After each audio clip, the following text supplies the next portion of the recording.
the Johnson Wax Program with Fibber McGee and Molly.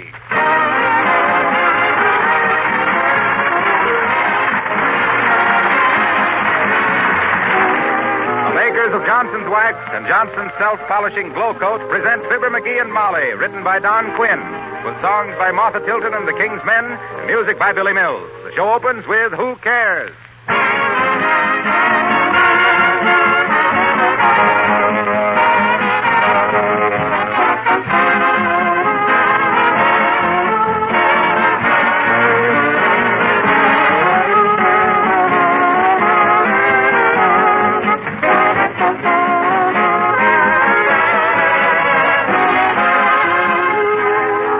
There's a curious thing about this month of December. It's the one month when you really want your home to look its best, and yet you're busier than any other time of the year. What's the answer to that problem? Genuine Johnson's Wax, the famous polish that makes floors, furniture, and woodwork gleam with rich beauty and saves you work in the bargain. Women who practice protective housekeeping with Johnson's Wax don't have to worry about things like the Christmas holidays. Their homes are ready on short notice for entertaining, and their floors can take all the extra punishment that vacationing children have in store for them. The tough protective coat of Johnson's Wax acts as a shield, guarding finishes against wear and making daily housework easier, too. More and more housekeepers are Johnson waxing their windowsills, picture frames, and leather articles, in addition to floors, furniture, and woodwork. In fact, there are 100 extra labor-saving uses for genuine Johnson's Wax, which you can now buy in 3 forms: paste, liquid, or the new cream wax. Make a note now to buy some tomorrow.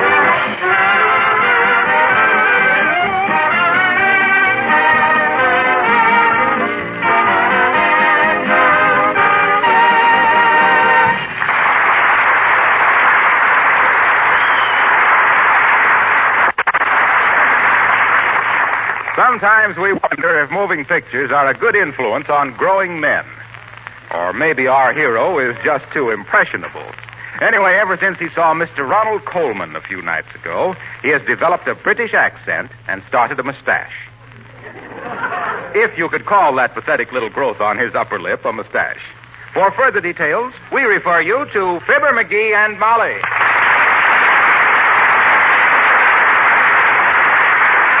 For goodness sakes, McGee, put that looking glass away and stop primping. Oh, come, old girl.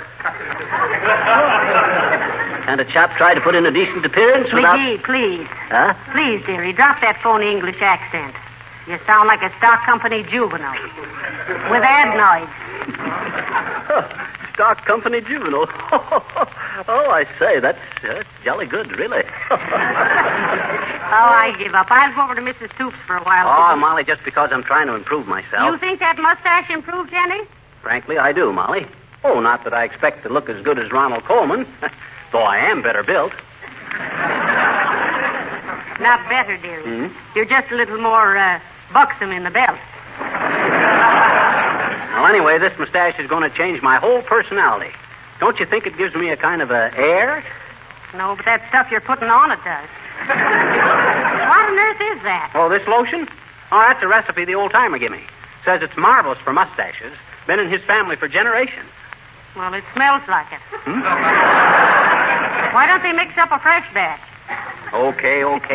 Scoff if you want to. But you'll be sorry. Hey, Johnny, here's a different kind of lotion. Try this on your mustache. Okay, old-timer, much obliged. This other stuff you brought me don't seem to do much good. I know. Brought you the wrong recipe. Huh? That was Grandma's homemade fly spray. 70 days, fly spray. Hey, you might have poisoned me, old-timer. It's a good thing you come back. Oh, it won't hurt human beings none, Johnny. Oh. Grandma fed a spoonful to my cousin Trimble, and he never suffered no ill effects. That's all. That is, unless you call running around the block screaming and hiccuping the ill effects. Say, does your grandmother put up a lot of these home remedies, Mr. Oldtimer? Sure does, daughter. Never forget the time my boy Rance got his arm caught in the lawnmower. Well, sir, Grandma come trotting out, yanked his arm loose, rubbed some awful smelling salve onto it, give it a couple of jerks, and that lawnmower run just as good as ever. Well, leave me know if this stuff don't help, Johnny.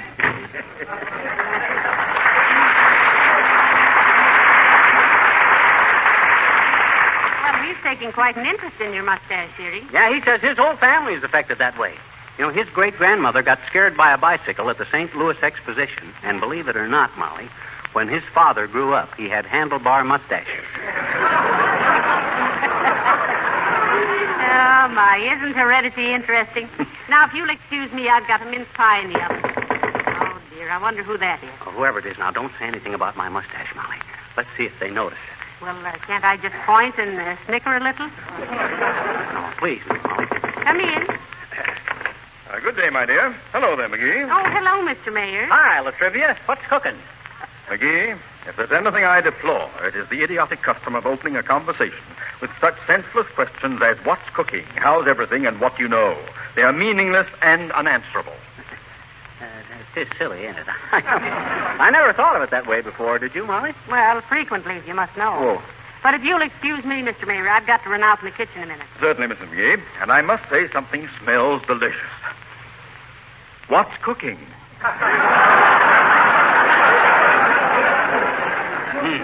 The question is meaningless, but it ain't unanswerable, Latriv. It's a mince pie. Yes, and if I don't go take a look Well, at it... Latrivia, notice anything different about me? No, I don't believe I do, McGee. Oh, I say, old chap, take a good look. It's something new for me, you know, really. Something new, eh? Yes, really. No, don't tell me. Let me guess. I really did it because I always admired yours so much, Latrivia. Catch on to it? Oh, how stupid of me. Congratulations. Well, thanks. You've had your shoes shined. No, you don't get it. Take a gander at my upper lip. I can't see your lip with all those whiskers on it. What do you mean, whiskers? That's a mustache. Oh, yes. Of course. And very becoming to you, too. Oh, you think so? Yeah. Hey, Molly, Latrivia thinks it looks good on me. Oh, do you really, Mr. Mayor? Indeed I do, Mrs. McGee. In fact, your husband's name came up this morning in regard to some Chamber of Commerce business, and my secretary said, now, if Mr. McGee only had something in front of his face. But let's get back to business. If he only had something in front of... what business, Trev? I'm seriously considering renting the house next door to you, McGee. Oh. When you planning on bringing over your other shirt and coffee pot, Latrivia? Well, it's not settled definitely, McGee. The man who lived there before, Mr. Gildersleeve, I believe, where did he move to? Sunday.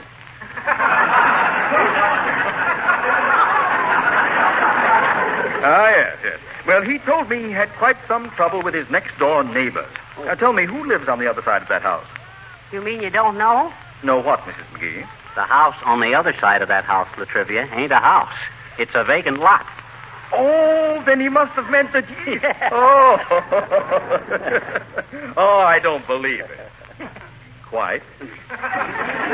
But I shall investigate further. Good day, Mrs. McGee. And, McGee... Yeah? Tell your mustache that the strange man is leaving and it can come out now.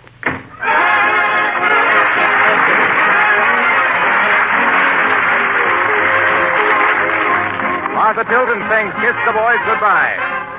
We're such a happy pair that it isn't right, no, it isn't fair. To all those other boys I gave the air. So, Daddy, let me stay out late, for tomorrow is our wedding day. Can't the baby kind of celebrate? Kiss the boys goodbye. Daddy, let me wear the ming. What's the difference what the neighbors think? Let the baby linger on the brink. Kiss the boys goodbye. And while I'm kissing them sentimentally, keep the liberal point of view. Because I'm breaking it to them gently that my heart belongs to you. So, Daddy, please remember this, that tomorrow starts a life of bliss. Let me show them what they're gonna miss.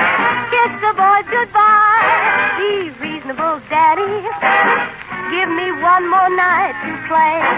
I want to sever all my connections in a ladylike sort of way. I can't afford to have a scene on my wedding day. I'd hate to have 17 fellas give the bride away.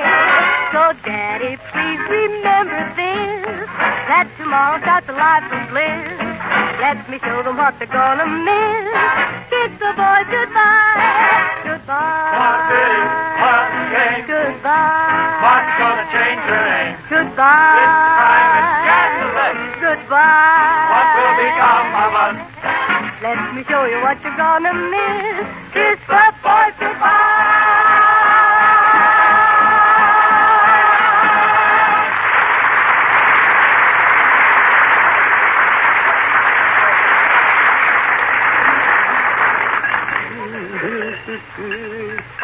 Oh, I had upper lip, but it quivered in the storm, so I raised little mustache just to keep it warm. Oh, I had a dad rat this looking glass. Makes me look like Dracula with a hangover. Oh, I had a little For goodness sakes, calling me, dear. don't get mushy with me. Look, I just saw your watch on the dresser, and the crystal has gone out of it. You want me to take it down to the jeweler's? Oh, thanks. I took it out myself. I got it right here. I have. What are you using it for? Well, I jolly well wanted to see how I'd look in a monocle. Well, how did it look, if you'll pardon my morbid curiosity? I couldn't say, really. Had to squint so hard to keep the bally thing screwed in, I couldn't see. Look, now, I admire the British just as much as you do, dearie, but take it easy. It's dangerous. What you mean, dangerous, Mom? The first time you start driving on the left-hand side of the road, you will be in a mess. Come in. McGee's residence? Oh, rather, old fellow. But we usually ask the tradesmen to deliver merchandise at the rear, you know. Oh, zip it up, Orson. Here, sign the receipt. What's this package? Some stuff this guy bought down at Haggerty's Snuggery Tuggery. Much obliged, lady. And you, Basil. Hey? Quit trying to act like a Yank at Oxford and just be a jerk at home.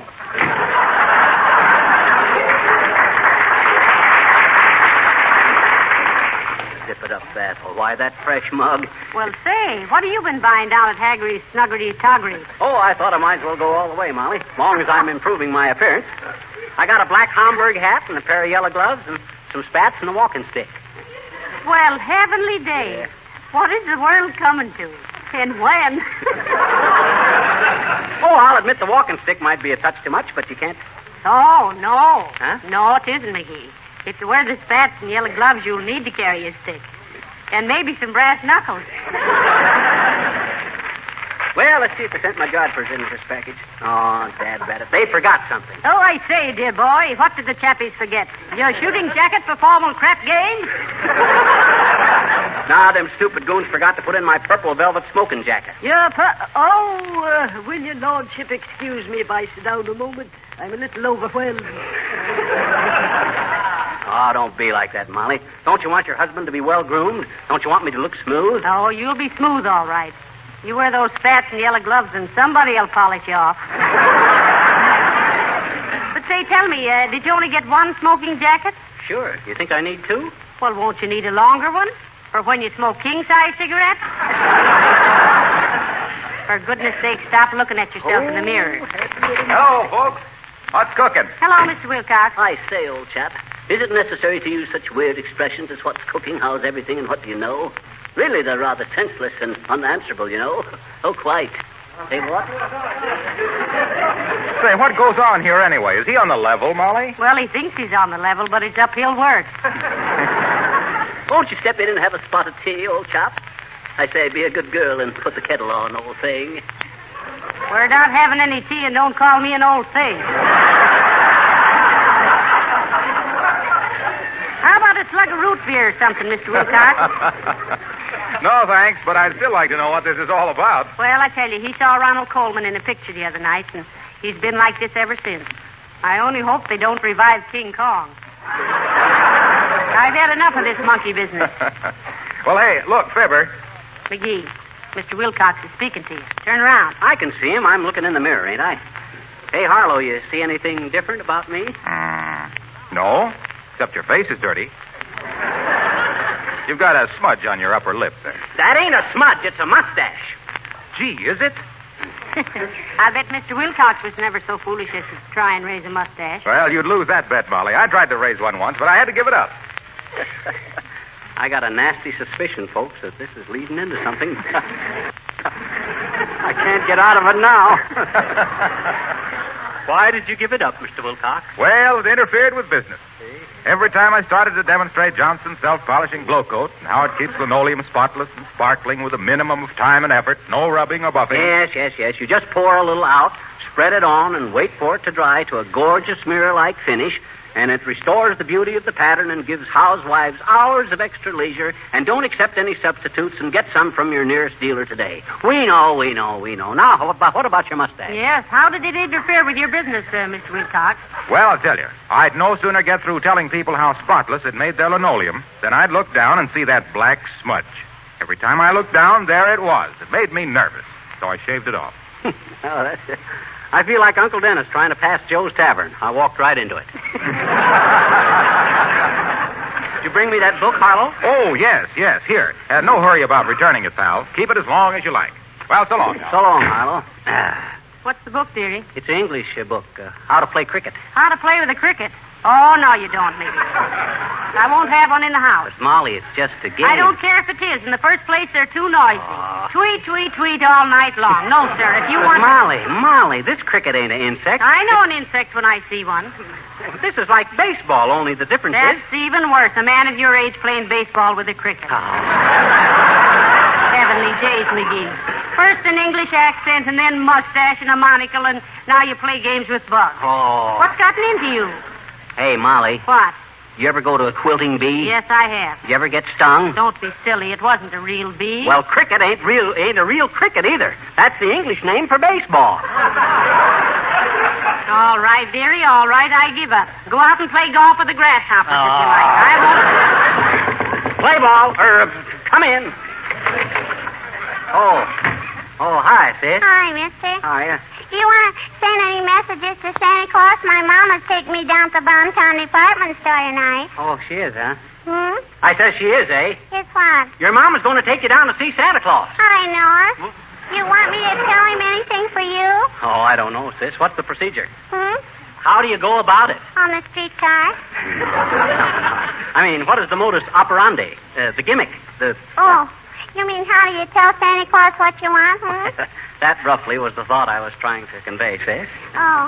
Well, first you get in line with the other kid. Yeah? And then when it's your turn to talk to him, he takes you up on his lap, and that's the part I don't like because his beard always smells like mothballs.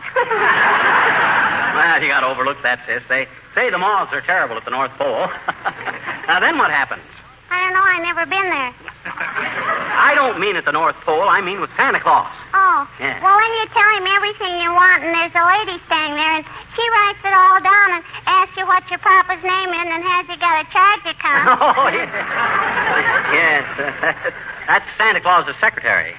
Well, gee, mister, if she was my secretary, I bet you I'd fire her, I bet you. You would?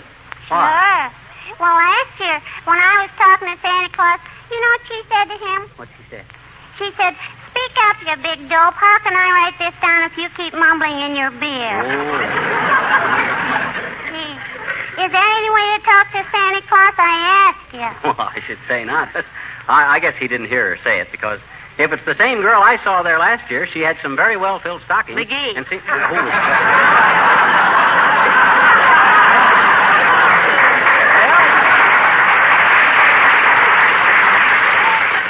Well, I guess I haven't got any message for Chris just at the moment, sis. Thanks anyway. Well, that's okay, mister. But I hope if you ever have a mustache, you won't smell like mothballs. Oh, don't worry, sis. It won't. I got a kind of instinct for a personal appearance. I've always been kind of a snappy dresser and man about town. What town? Oh, Peoria, mostly. Oh, my. Why, sis, when I was just a young fella, I was the chic of Western Illinois. Oh, dear. With my bell-bottom pants and jazz bow tie. When I worked in the big mill there, I was quite the dude. Mildewed McGee, I was known as. Mildewed McGee, a magnificent mask of masculine muscle and manly manners, mesmerizing the maidens in the Midwest, and mentioned most every month in many of the men's magazines as the mirror and model for male millinery merchants, meticulous material manufacturers, and miscellaneous members of the metropolitan mob, mighty and magnetic from November through May, but come and hear the King's men sing "Oh, So Great."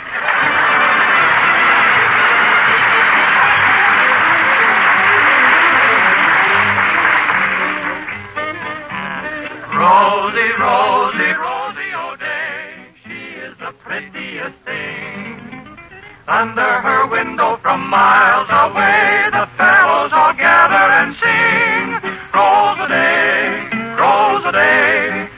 my Pilligadoochie, Shinnamaroochie, Balderalla, boom, ta-dee-ay, Rose-a-day, Rose-a-day. You're my Pilligadoochie, Shinnamaroochie, Balderalla, boom, ta-dee-ay. You are so darling, so lovely. That's what I mean when I say Rose-a-day, Rose-a-day. You're my Pilligadoochie, Shinnamaroochie, Balderalla, boom, ta-dee, oh, you're more of a lady than Rosie O'Grady. You're sweeter than Rose of Tralee. Rose of the Rio or Washington Square never could even begin to compare with my wild Irish rose. The sweetest flower that grows.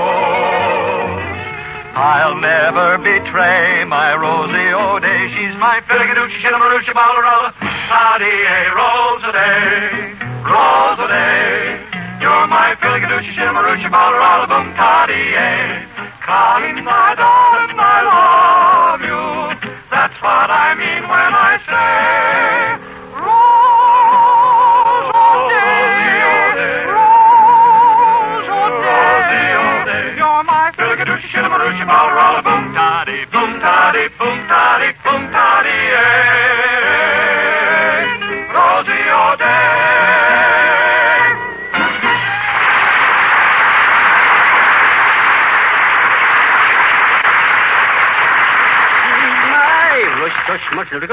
Rosie O'Gray. McGee, are you still rubbing that horrible ointment on your mustache? Yep. They need a lot of encouragement when they're young like this. You know the old saying, Molly, great oaks from little acorns grow. I didn't know you wanted a tree. I thought you just wanted a bush.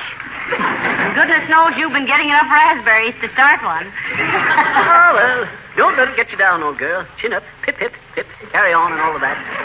Oh, stop talking like that.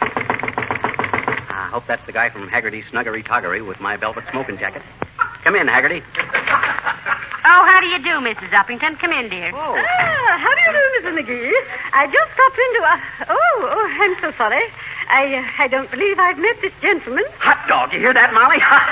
She didn't know me with my mustache. Oh, my goodness. Oh, you're Mr. McGee. Sure, I'll stand right here. Oh, I do hope you'll forgive me, my dear. Oh, forgive you. Why, heavenly days, you're lucky if he doesn't kiss you, Abigail. To think that his mustache would fool anybody that much. What did I tell you, Molly? I knew Mustache? What mustache? Is Mr. McGee growing a mustache? Why, yes, Abigail. Isn't that why you didn't recognize him? Oh, no, my dear. How ridiculous. No, I have a new lorgnette with bifocal lenses, and I simply can't see a thing. Look, Uppy. Don't the bifocal part of them glasses magnify? Why, yes, of course. Why? Well, come here. Take a peep at my upper lip. Very well. There. You see anything, Abigail? Oh, my dear. He really should do something about his skin. Those big purple spots. Raise your sights, Uppy. That's my necktie.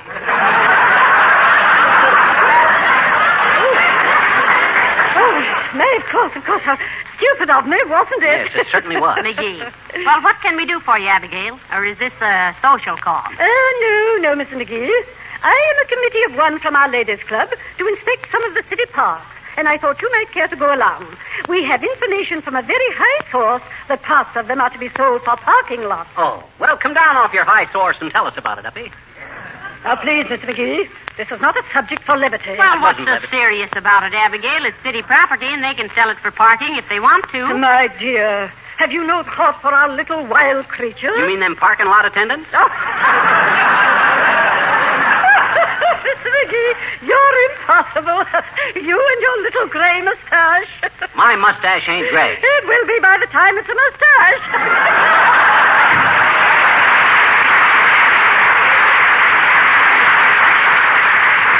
Good old Uppy. You know, Molly, I got a kind of a sneaking fondness for the old Percheron. Personally, I think she's a very nice woman. Sure she is. Uppy's an old peach. Do you really think so? Sure I do. She's an old, wrinkled, dried-up peach that should have been pickled and canned years ago. Hand me the phone, Molly. What are you going to do? I'm going to call Haggerty's Snuggery Toggery and see why they don't send out my smoking jacket. All right, here. Thanks. Hello, operator. Give me Haggerty's snuff. Oh, is that you, Mert? How's every little thing, Mert? Says, eh? What's say, Mert? Your sister? Got pinched, eh? For going too slow. Heavenly days in her car, McGee. No, a revolving door.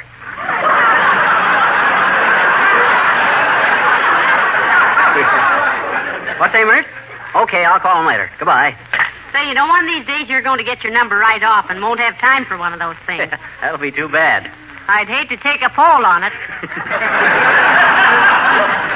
Oh, well, for goodness sakes, McGee, take your fingers out of your mouth. I just feel inside of my upper lip, Molly. My mustache don't seem to be growing very fast. Just wondered if it got mixed up and was growing in instead of out. You know, sometimes you find potatoes... Hey there, Johnny. How's the mustache? Oh, hi, old-timer. Those lotions you gave me don't seem to have done much good. Johnny, here, try this one. Oh, Is this another one of your grandmother's concoctions, Mr. Oldtimer? Yep.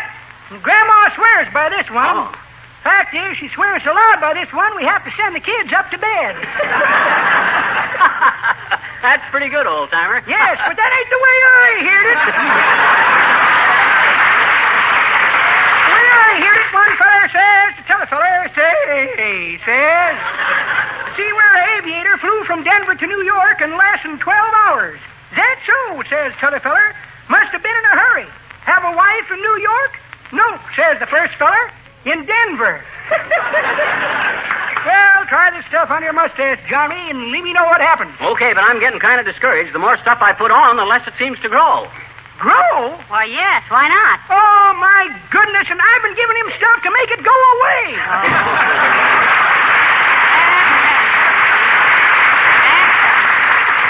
Hey. What you doing, Mom? I'm throwing out all these fancy hair tonics and lotions. I've had enough of this now. Oh, now, Mom. I'm sorry, dearie. I can't stand this primping and posing any longer. Oh. You'll have to choose between me and your mustache. You mean? Yes. Now, which will it be? Well, I'll take the mustache. Oh. Off.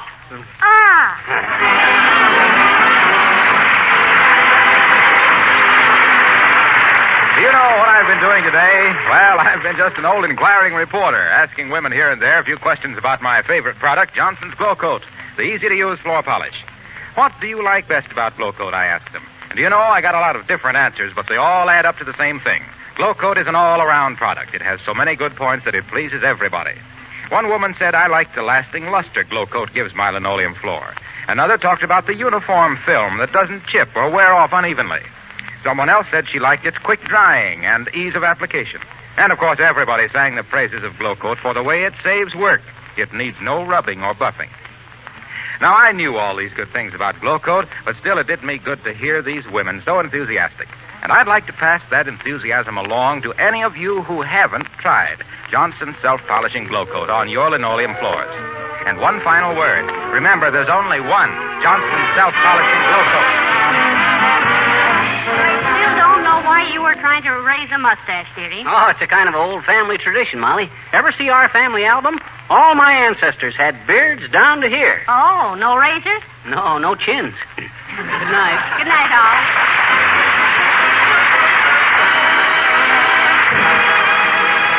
This is Harlow Wilcox, speaking for the makers of Johnson's Wax Finishes for Home and Industry, inviting you to be with us again next Tuesday night. Good night. Is your car sitting out in front of your house now? If it is, take a quick look at it. Doesn't it need a cleaning and polishing job? Well, then just try Johnson's Car New, the sensational auto polish that does two jobs at once. Both cleans and polishes in one application. Car New is a wonderful labor saver. It's inexpensive, and it offers an easy way for you to take better care of your automobile. Remember the name, Johnson's Car New, spelled C-A-R-N-U, made by the makers of Johnson's Wax. This is the National Broadcasting